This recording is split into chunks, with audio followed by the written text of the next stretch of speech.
nós passaríamos para as palavras de Dom Bertrand? Sim.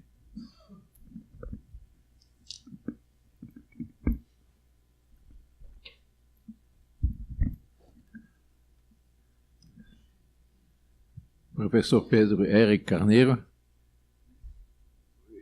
todos nós gostamos muito da sua palestra, porque se diria que é uma palestra hoje, uma palestra politicamente incorreta. O seu livro, sobretudo, é uma justificativa daquilo que os pacifistas mais odeiam, que é a ideia da militância católica.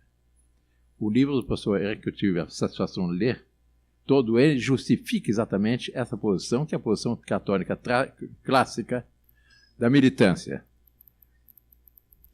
Quem lê as Sagradas Escrituras, vê a história da obra de Deus, vê que a primeira guerra, qual foi? Foi o Prédio Magno de São Miguel Arcanjo contra Lúcifer. São Miguel Arcanjo, príncipe das milícias celestes. E houve esse Prédio Magno, e o resultado qual foi? Um número incalculável de anjos que se rebelaram contra Deus Nosso Senhor foram lançados para o inferno. E lá estarão por toda a eternidade. E assim, toda a história da igreja foi uma história de lutas.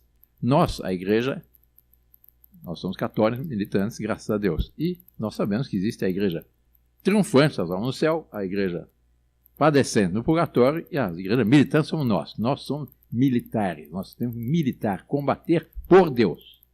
Essa é a nossa missão. Infelizmente, já com o Renascimento, com o humanismo, etc., em que se pôs o homem no centro, depois com essa evolução toda que houve, muito bem escrita pelo professor Pinco de Oliveira, no livro Revolução e Contra-Revolução, que mostra as várias etapas dessa revolução, nós chegamos num auge na segunda metade do século XX, em que, em nome do pacifismo, se quebrou a ideia da militância, se extinguiu a militância, passou a ser mal vista a militância. A Inquisição, as cruzadas, tudo isso passou a ser execrado por historiadores, criticados, etc. E quando foram instituições santas, grandes santos, basta falar em pensão São Pio V, São Pedro Árvore, São Roberto Bellarmino, e quantos outros grandes inquisidores que houve. E como a igreja lucrou com a Inquisição. No livro do Dr. Adolfo Lindenberg, que ele escreveu recentemente, ele dá um dado que é impressionante, que também me fixou. Enquanto na Europa, em 400 anos, houve cerca de 400 pessoas que foram entregues pela Inquisição ao poder secular, e morreram 400 pessoas, só no reino da Rainha Isabel I, na Inglaterra, foram 40 mil mortos por ódio à fé, pelo simples fato de serem católicos. E outro dado é comparar a Espanha com a Alemanha. Por fraqueza do imperador Carlos V, não houve Inquisição na Alemanha. O resultado foi o protestantismo. E as guerras de religião, em que morreu 1/3 da população. Na Espanha, morreram 1 ou 2 centenas, no máximo, em todo o período da Inquisição. Era o Tribunal da Santa Inquisição, era uma entidade santa. E a posição dos católicos sempre uma posição militante. Com o modernismo, com essa mentalidade em que o homem está no centro de tudo, em que se tirou a Deus do panorama, passou a ter o pacifismo. Nunca morreram tantas pessoas por questões religiosas quanto no século XX. Foi o século talvez mais mortífero da história. Por quê? Porque essa posição pacifista. Em nome da liberdade religiosa, uma pseudo-liberdade religiosa, porque não existe, segundo a doutrina católica, uma liberdade religiosa para pregar o mal. Eles fazem uma confusão entre a coação e a coerção. Quer dizer, eu não tenho direito de ameaçar uma pessoa que se converte ou morre. Mas eu tenho o direito e a obrigação de exercer a coerção contra o mal. Eu não posso permitir que o mal se expanda.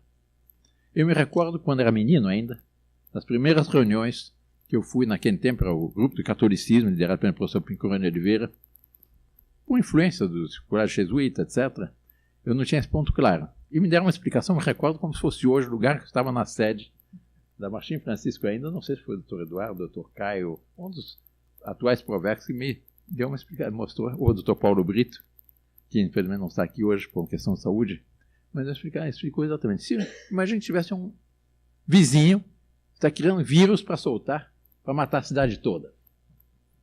Eu tenho o direito de ficar de braços cruzados? Não, eu tenho uma obrigação, é a guerra preventiva, de invadir a casa do vizinho, se for preciso até matá-lo, para evitar que ele espalhe esses vírus que vai matar uma cidade inteira. Muito pior que esses vírus que tiram a vida do corpo, são os vírus que tiram a vida da alma eternamente. Essa é a realidade. Então eu tenho obrigação de exercer o poder de coerção contra o mal. E esse equívoco, não se pode perseguir ninguém por questão religiosa. Isso é completamente falso. Eu não posso forçá-lo na sua consciência. Aliás, seria impossível. Ninguém muda a consciência interna de uma pessoa à força. É a graça que muda. Mas eu tenho o direito de evangelizar, eu tenho o direito e obrigação de proteger os missionários. Eu teria o direito, em terra de missões, se alguns se opõem aos missionários, de defender esses missionários, a viva força, se necessário, porque nós temos a obrigação de cumprir as palavras do nosso Senhor Jesus Cristo e de evangelizar a todos os povos. Nós não temos o direito de ficar numa posição passiva. Nós somos militantes. E essa é a posição que sempre o professor Plínio Correia de Oliveira defendeu e que manteve exatamente essa expansão desses ideais em defesa da cristandade, em que ele insistia muito que os problemas atuais só há uma solução. Com a ajuda de Deus, com as bênçãos da Santíssima Virgem, lutar pela restauração da cristandade. Sem a restauração da cristandade, não há solução para os problemas atuais. Não adianta leis, não adianta greve, não adianta isso, não adianta aquilo. Pode até despiorar um pouco, como foi o caso do Brasil recentemente, mas apenas despiorou. E continua péssima a situação. Provas são essas greves no Brasil inteiro, em que os caminhoneiros e todos estão sentindo saturados pela corrupção. E a corrupção vem de onde? Não há temor de Deus. Não se rende respeito aos 10 mandamentos. Não há mais a militância. Uma posição passiva, uma posição fatalista. Agora, por que o inimigo pode ter militância? Os muçulmanos são militantes, os outros são militantes. E nós vamos ficar com posição passiva? Não. E o exemplo exatamente nós tivemos, hoje já tenho 77 anos, mas eu agradeço a Deus, que meu pai confiou a minha formação ideológica, a formação cultural, a formação política, ao professor Plínio Correia de Oliveira, e é o que todos nós nos beneficiamos já. Os mais velhos aqui, um pouco mais velhos que eu, não tanto, dedicaram toda a sua vida a isso. E uma coisa eu posso te assegurar, não há nada mais interessante que ensine mais a recompensa do que ser católico militante. Então peçamos à Santíssima Virgem, Nossa Senhora de Fátima, que nos convidou exatamente para defender esses ideais contra todo esse mundo de pecado, que nós sejamos o braço dela para vencer essa revolução nossa igualitária que invadiu o mundo e para que estabeleça o que ela prometeu na sua mensagem, que quando disse, por fim, o meu imaculado coração triunfará. Isto é, nosso ideal é uma restauração da cristandade, do reinado social do nosso Senhor Jesus Cristo, pelo reinado da Santíssima Virgem com as almas. Que Nosso Senhor nos ajude, nos abençoe nessa epopeia, e com isso nós agradecemos ao professor Pedro Eric Carneiro, e eu tomo a liberdade de recomendar que leiam o livro, porque o livro é muito interessante.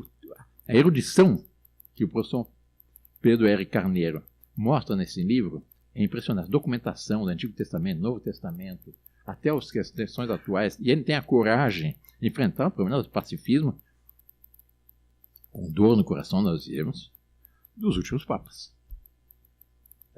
Que é uma imensa tragédia. E só não trouxe nenhuma vantagem para a igreja. Pelo contrário, desmobilizou a igreja. Desmobilizou os católicos. Portanto, professor Eric, muito obrigado. E a todos também. Em nome do professor Pedro Oliveira, nós agradecemos.